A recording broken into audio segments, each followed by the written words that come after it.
Hai guys, openingnya biasa aja karena emang videonya biasa aja. Hari ini mau ngobrol nyantai sama Hikmah. Halo guys. Di Jepang. Oke, jadi namanya Hikmah. Oke, di sini gua ingin bahas soal mengenai Jepang lah, pekerjaan, gaji, proses, dan hal lain lah. Tapi intinya itu. Langsung aja. Pertama, kan durasinya rencana cuma 5 menit. Ya, Bentar doang. Pertama, alasan kenapa memilih Jepang. Kira-kira kenapa milih Jepang? Sejujurnya, alasan saya ke Jepang itu karena pengen bebas dari masa lalu. Oh, jadi ceritanya masa lalu nih. Iya, kan kita tuh tinggalnya di Makassar. Oh iya, Hikmah, Iya betul. Hikmah dari Makassar soalnya. Sama sih, sama-sama. Sama-sama. Jadi alasannya karena Terbebas dari masa lalu. Oke, berarti masa lalunya lumayan. Tapi sebenarnya saya ambil ke Jepang itu karena ada rekomendasi dari kampus. Oh iya. Berarti, tapi maksudnya kenapa milih Jepang dibanding negara lain gitu? Sebenarnya mau Korea. Wah, pastilah cewek-cewek Indo pasti maunya ke Korea. Iya, tapi rezekinya di Jepang, berarti saya ambil Jepang saja. Oke. By the way, kerjaannya apa sekarang? Sekarang kerjanya tuh Kaigo. Kaigo guys. Jadi kita rawat lansia. Pekerjaan Kaigo itu simpelnya bisa digambarin ya? Simpelnya pekerjaan Kaigo itu gimana? Simpelnya ya yang ini, kita tuh yang rawat lansia, bantuin makan, bantuin minum. Ada lansia yang misalkan lansianya yang lumpuh setengah badan, dia tuh nggak bisa berdiri tanpa bantuan kita. Maksudnya dia harus bisa sebenarnya berdiri, tapi sebagai kita yang perawatnya, kita apa ya, mimamori apa kalau bahasa Indonesia? Kayak mengawasi gitu. Mengawasi. Oke, berarti pekerjaannya Ya merawat lansia. Ya. Berat nggak? Berat ringan. Atau awalnya doang berat, tapi ke depan setelah berjalan udah enggak? Kalau sampai sekarang berat ringan lah. Iya. Karena kan kita kan baru pertama rawat kayak orang, kita kan maksudnya diri sendiri tuh masih susah dirawat, diriku maksudnya. Iya. Apalagi kalau orang lain, memahami perasaan orang lain. Wah, itu susah guys. BTW, sekarang mau nanya doang. Udah ada pasangan atau belum? Karena tadi ke Jepang karena masa lalu. Kira-kira? Kalau Imawa, Imasen. Sekarang nggak ada guys. Nggak ada. Oke, nanti gue cantumin Instagramnya. No. Oke, rencana. Oh iya, gajinya gitu. Gajinya kisaran berapa? Nggak usah spesifik gitu, tapi gajinya kisaran berapa kira-kira? Kisarannya kotornya. Iya, kotornya. Mungkin gua disclaimer dulu.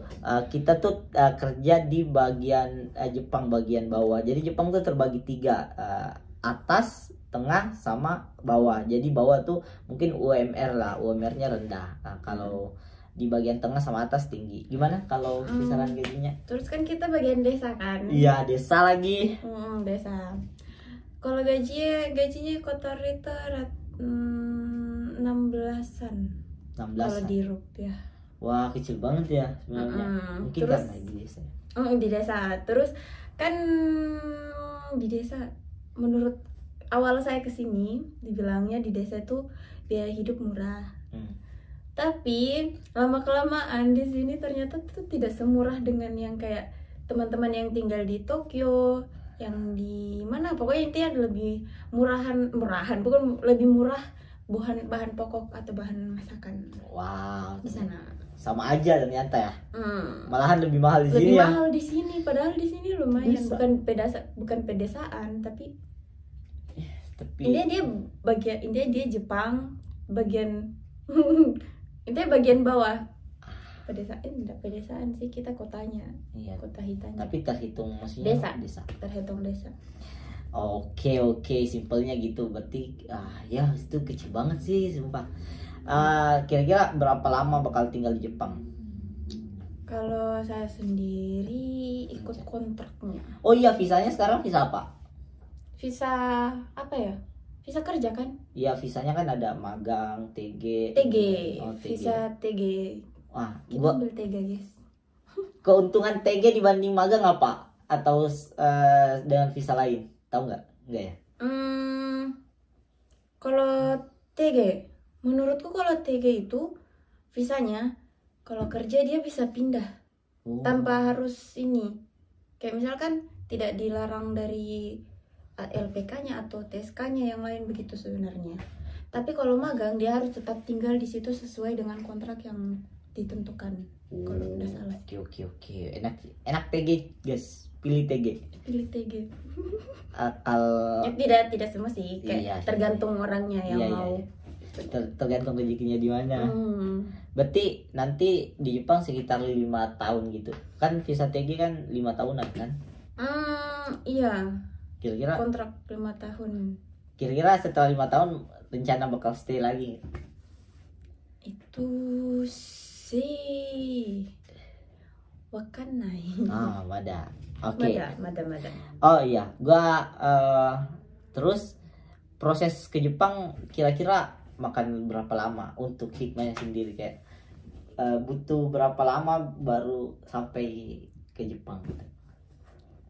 Kalau saya Nah, lama cok.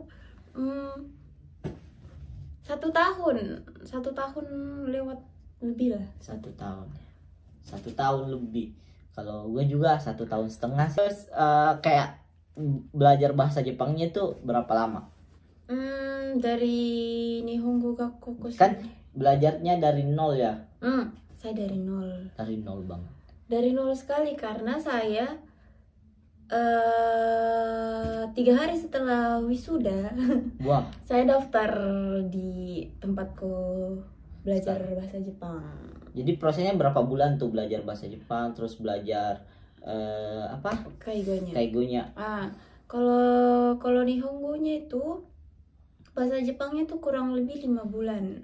5 bulan. 5 bulan. Terus kalau Kaigonya itu kurang lebih 1,5 bulan, 2 bulan lah. 2 bulan kita belajarnya.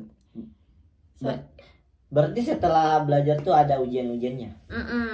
Kita tuh banyak ujian soalnya kan ada N5, ada N4.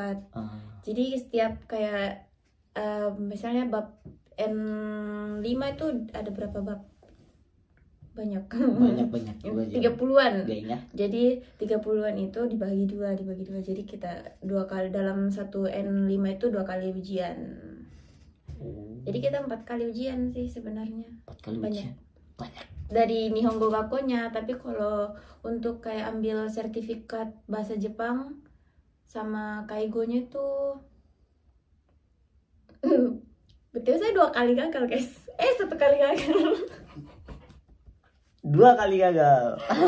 Tapi itu tidak mematahkan semangat. Betul, guys. udah terlanjur basah gitu. Nanggung banget. Gue 3 kali ujian bahasa Jepang N4, cuy. 2 kali gagal kan. Rasanya tuh kayak astagfirullah. Kayak mau menyerah tapi tidak bisa, sudah sampai di sini gitu. Untung betul kayak ya sudah terterima, alhamdulillah.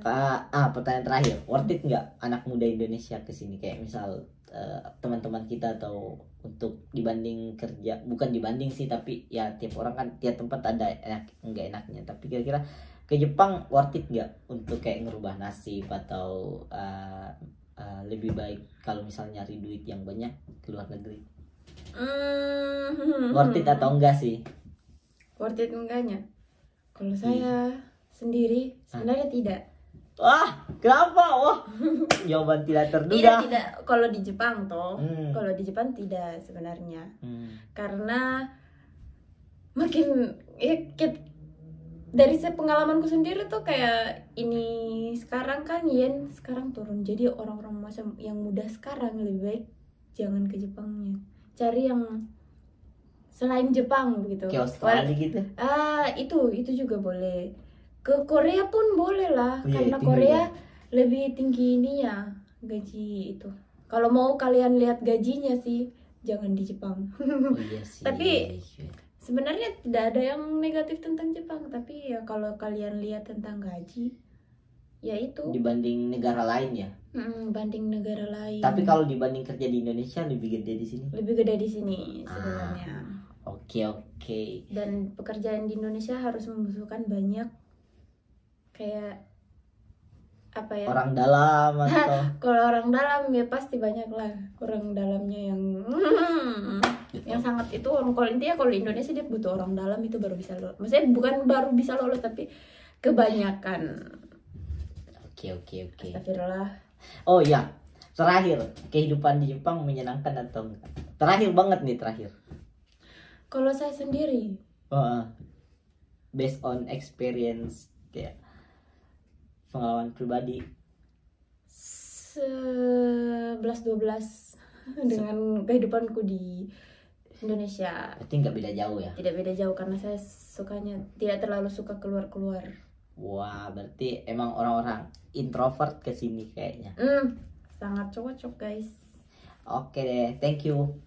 Sudah. Iya, matane. Matane.